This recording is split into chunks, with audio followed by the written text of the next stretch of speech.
นี่นี่นี่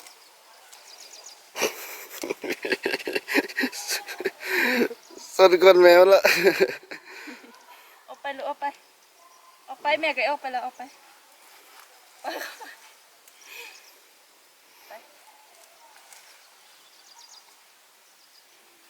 ค่อย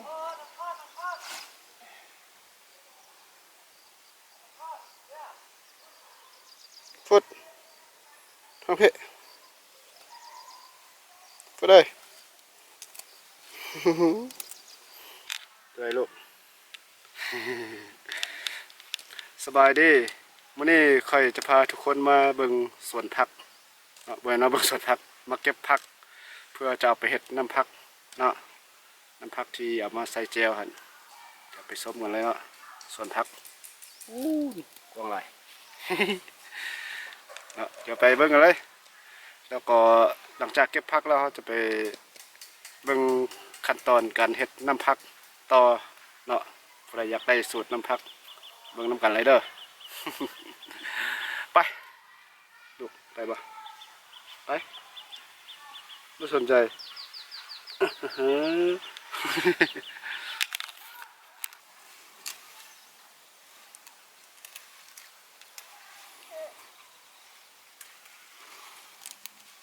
บ่ต้องเฮ็ดเลย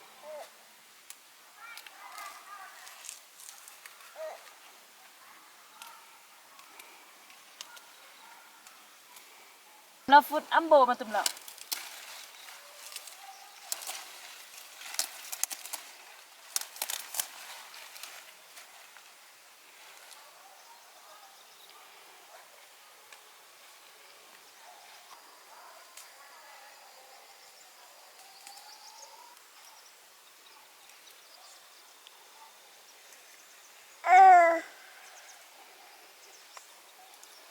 นี่สวนผักกาดเนาะเราจะเก็บผักกาดเนาะไปเฮ็ดน้ำผักเนาะไปเดินมาค่ะฟุตมึงกล้องเด้อน่าว่ากูไปหามึงไปหากูแม่มึงประกาศเดี๋ยวแล้วมึงเก็บประกาศมากินส่วนประกาศตัวมันก็ลอย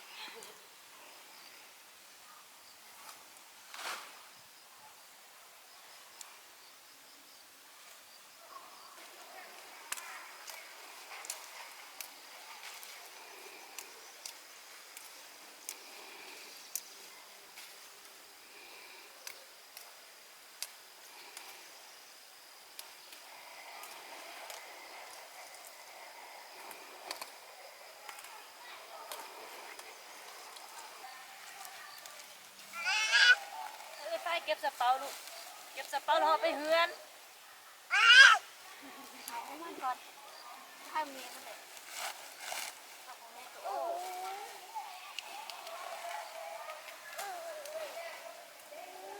สัวหลาย โอ้สัวแท้ดีลูกเอ้ยคิดดื้อแท้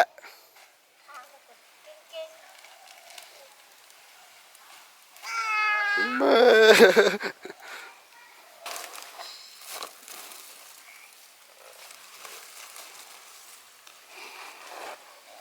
ดีลูกสะเปาไปเฮือนลูกบ่ไปอ่ะ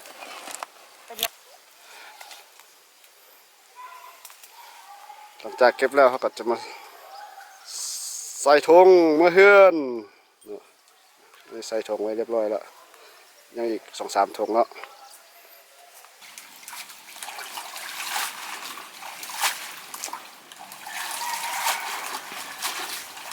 หลังจากเก็บผักกาดมาแล้วเนาะเขาก็จะเอามาล้างก่อนเนาะเพื่อทำความสะอาดเอาขี้ดิน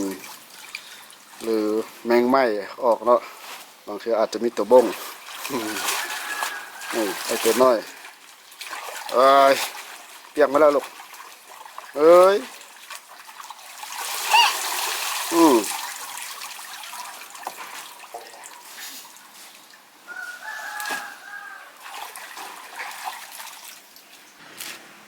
หลังจากล้างแล้วเนาะเขาก็จะมาซอยแบบนี้เนาะซอยให้เป็นตอนน้อยๆซ้ำข้อมือ2 ข้อมือนี่เนาะ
ตอนนี้เนาะเขากำลังสิปั่นผักเนี่ยผักที่เราเก็บมาซอยปะไว้ก็จะปั่นในหม้อนี่เนาะปั่นมันมุนเลยเก็บหม้อไว้แล้วเพื่อไปเฮ็ดน้ำผักเนาะเดี๋ยวมาชมกันเลยรถเนี่ยท่านโชเฟอร์ดีแหละเอาบอเมาบอเมี่ยงเนี่ยจับท่านจะทุกทีนะมันท่านเนี่ยลูกออกลูกไปวันน้ำมีอย่างเอาแล้ว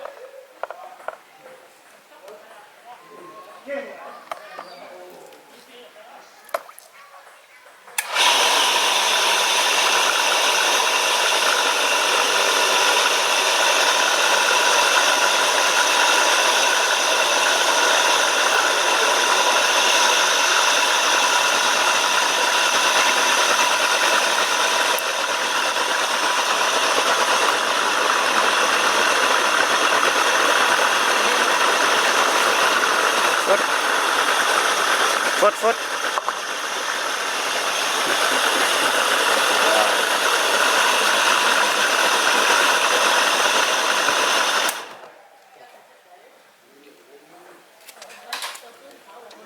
อาอย่างขึ้นอ่ะ